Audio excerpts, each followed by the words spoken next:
అవాగ్యులకు ఎల్లప్పుడూ తామండగా ఉంటామని Rajamahendravaram city MLA Adireddy Srinivas అన్నారు. స్థానిక తిలక్ రోడ్లోని తన కార్యాలయంలో 4 విద్యార్థులకు అనారోగ్యంతో బాధపడుతున్న ఒకరికి నెల సరిపడే మందులను వారి భవానీ చారిటబుల్ ట్రస్ట్ తరపున పరిశీలకులు బత్తుల తాతబాబు తదితరులతో కలిసి అందజేశారు.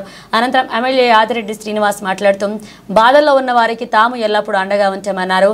తమ భవానీ చారిటబుల్ ట్రస్ట్ ద్వారా అనేక సేవా కార్యక్రమాలు నిత్యం నిర్వహిస్తూనే ఉంటామన్నారు.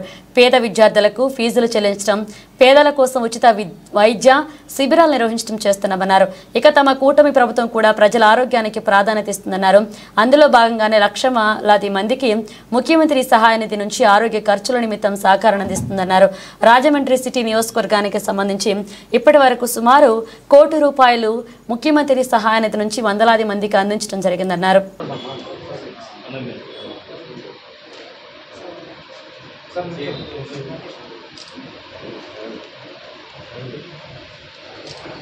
అది 3 రోజులు వేస్తే ఆక్సిజన్ ప్లాంట్ ఉంటాడు.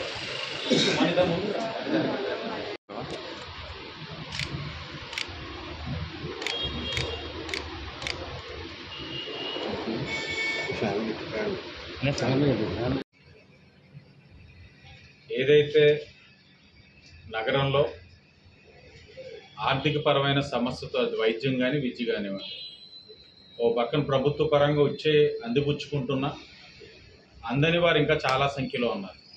కొన్ని వైద్యపరంగా ఉన్నాయి. మీ సీఎం రిలీఫ్ ఫండ్ ద్వారా వారికి ఏదో విధంగా ఊరట తీసుకొస్తా ఉన్నారు. ఇంకా ఖాళీ ఉన్నాయి. మా ట్రస్ట్ నుంచి మా పరిధిలో మా సొంత డబ్బుతోటే ప్రతి 15 రోజులకి ఒక కార్యక్రమం చేసి అర్హులైన వాళ్ళకి ఇవ్వడం జరుగుతూ ఉంది. దాంట్లో భాగంగా ఈ రోజున కొంతమందికి ఆ కార్యక్రమం చేయడం జరిగింది. చేస్తూనే ఉన్నాం. మొదటి రోజు నుంచి కూడా నేను చెప్పాను, ఏదో ఒక కారణం మీద బయటికి వెళ్తూ ఉన్నప్పుడు, ఇప్పుడు ఏదైతే ఉభయ గోదావరి జిల్లాలో పట్టభద్రుల శాసన మండలి ఎన్నికల ప్రక్రియలోని క్యాన్వాసింగ్ చేసుకుంటూ వెళ్తూ ఉన్నప్పుడు ఎదురవుతూ ఉన్నాయి కొన్ని సమస్యలు. ప్రభుత్వం నుంచి వచ్చే విధంగా ఉంటే మా కార్యక్రమం చేస్తున్నాం. ప్రభుత్వం నుంచి రాని కార్యక్రమాలు మా పరిధిలో మేము చేయగలిగే సాయం చేసుకుంటూ వెళ్తూ ఉన్నాం. మళ్ళీ ఎప్పుడు విజ్ఞప్తి చేస్తున్నట్టు ఇప్పుడు కూడా చెప్తా ఉన్నాం. దాతలైతే వస్తూ ఉన్నారు. ఇంత ముందు మీద గమనించినట్లయితే దాతలు ఉదారంగా వస్తూ ఉన్నారు, సాయం చేస్తూ ఉన్నారు. ఇంకా రావాల్సిన సంఖ్య కూడా చాలా ఉంది. చేయగలిగిన శక్తి ఉన్న వాళ్ళు చాలామంది ఉన్నారు. వాళ్ళు కూడా వారి యొక్క సాయం అందించినట్లయితే నగరంలోని అనేక మందిని ఏదైతే సమస్యతోటి ఎవరైనా ఆదరిస్తారన్న ఆశతో ఉన్న వాళ్ళందరినీ ఆదుకోవడానికి అవకాశం ఉంటుంది.